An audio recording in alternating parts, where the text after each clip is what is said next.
Selamat berjumpa kembali dalam layanan audio Sahabat Perjalanan. Hari ini adalah hari Jumat 6 Januari 2023. Tema renungan saat teduh kita dengan judul Siapa Raja Hidupmu?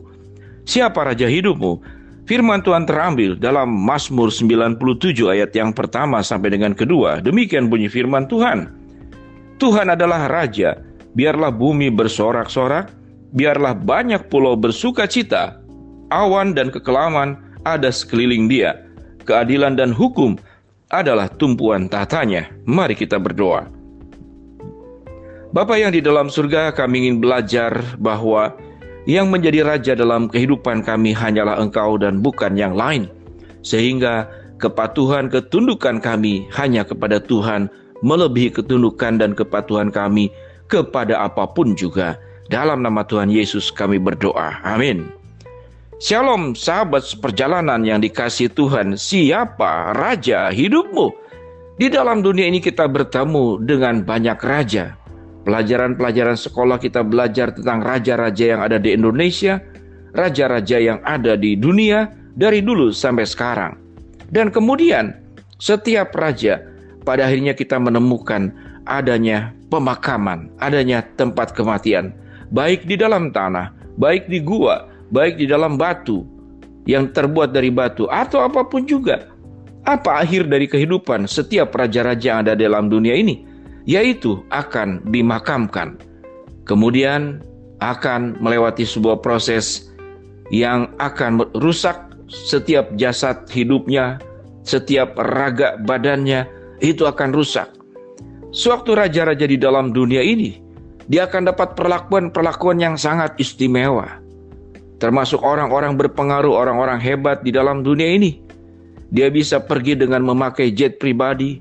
Kemanapun dia berjalan, ditemui oleh orang, selalu akan ada karpet merah. Sehingga telapak kakinya tidak menyentuh tanah, tidak menyentuh kotoran.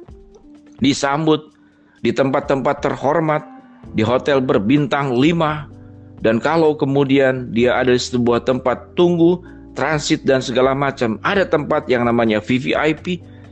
Sedemikian luar biasa perlakuan-perlakuan khususnya buat raja-raja, atau dalam pemahaman lebih luasnya adalah orang yang berkuasa, orang yang berpengaruh, dapat perlakuan-perlakuan yang sangat istimewa.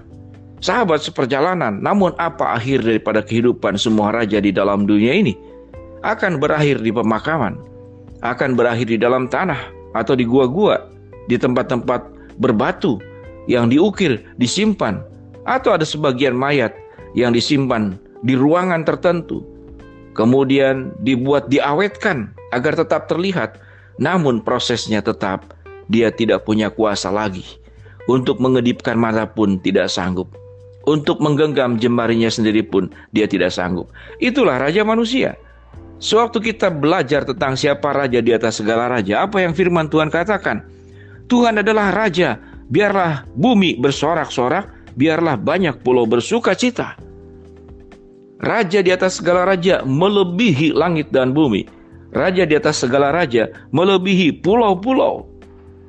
Kalau kita belajar di dalam bagian firman Tuhan Sakaria 14 ayat ke-9, maka Tuhan akan menjadi raja atas seluruh bumi. Pada waktu itu Tuhan adalah satu-satunya dan namanya satu-satunya. Apa yang firman Tuhan katakan? Tuhan itu adalah satu-satunya dan namanya adalah satu-satunya. Tidak ada yang lebih tinggi daripada raja di atas segala raja, yaitu Tuhan. Kalau kita punya raja, maka kita menginginkan raja yang terhebat, raja yang tertangguh, raja yang paling luar biasa, dan itu adalah Allah. Kalau Allah adalah raja di atas segala raja dan tidak ada raja lain selain dia, selain Allah, maka siogianya kita akan hanya tunduk patuh kepada yang bersangkutan. Sehingga pembelajaran kita, sahabat seperjalanan, lewat layanan audio ini, untuk bersaat teduh setiap hari, kepatuhan ketundukan kita semata-mata hanya kepada Tuhan. Sahabat seperjalanan, kita tahu dengan jelas kasus yang ada saat ini terus bergulir. Bagaimana seorang bawahan diperintahkan atasnya untuk menembak Karena ketakutannya, karena tugas, karena dia adalah bawahan, dia melakukan penembakan tersebut untuk menghabisi rekan sejawatnya, rekan seprofesinya. Kita seringkali mendapatkan banyak ancaman untuk melakukan sesuatu, perbuatan-perbuatan yang tidak baik karena tekanan, karena diperintah.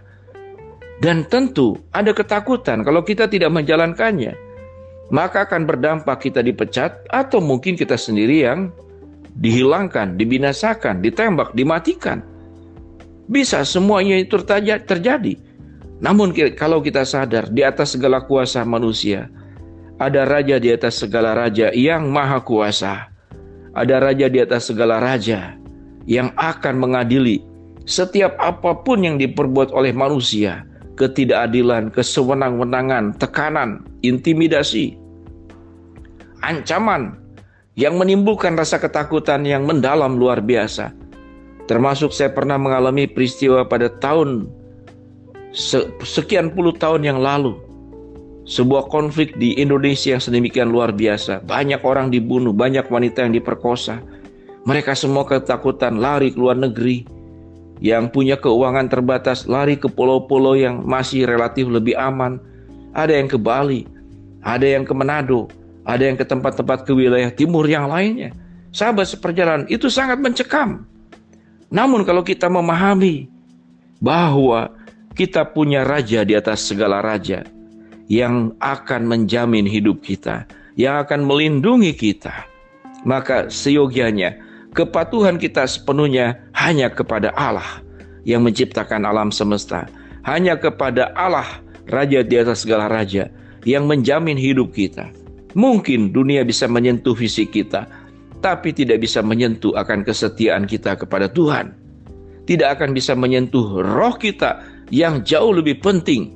Karena jasad tubuh ini, satu hari kelak nanti, cepat atau lambat, baik itu karena ancaman, karena perlakuan buruk, atau karena proses waktu, kita akan meninggalkannya seperti semua raja-raja yang ada di dalam dunia ini. Sahabat seperjalanan, sewaktu kita memahami bahwa raja kehidupan kita itu hanyalah raja di atas segala raja, yaitu Tuhan sendiri, kita akan mendapatkan ketenangan, kita akan mendapatkan jaminan, kita akan berani menghadapi berbagai macam ketakutan, mungkin ancaman, mungkin tekanan, atau tindakan apapun juga yang mungkin sahabat seperjalanan sewaktu diminta bercerita. Sahabat seperjalanan punya kisah masing-masing yang pernah dialami di masa lalu atau yang sekarang sedang terjadi ataupun yang bisa terjadi di kemudian hari. Ingatlah, tidak ada yang lebih berkuasa dalam hidup kita ini selain Dia, Allah, Raja di atas segala raja, yang sebagaimana firman Tuhan yang sudah kita baca tadi, khususnya bacaan dalam Sakaria 14 ayat 9. Maka Tuhan akan menjadi raja atas seluruh bumi. Pada waktu itu Tuhan adalah satu-satunya dan namanya satu-satunya. Firman Tuhan dalam Mazmur 9:7-1, Tuhan adalah raja, biarlah bumi bersorak-sorak dan biarlah banyak pulau bersuka cita. Mari kita berdoa. Bapa di dalam surga, biarlah kami menempatkan Engkau sebagai Tuhan Raja dalam kehidupan kami dan tidak ada raja yang lain. Hamba-Mu berdoa buat sahabat seperjalanan yang sedang sakit, Tuhan jamah sembuhkan. Sahabat seperjalanan yang sedang menghadapi masalah, Tuhan bukakan jalan. Sahabat seperjalanan yang sedang memohon berharap sesuatu, Tuhan kabulkan dengan cara dan waktunya Tuhan. Di dalam nama Tuhan Yesus kami berdoa. Amin. Shalom sahabat seperjalanan, Tuhan memberkati kita semua. Amin.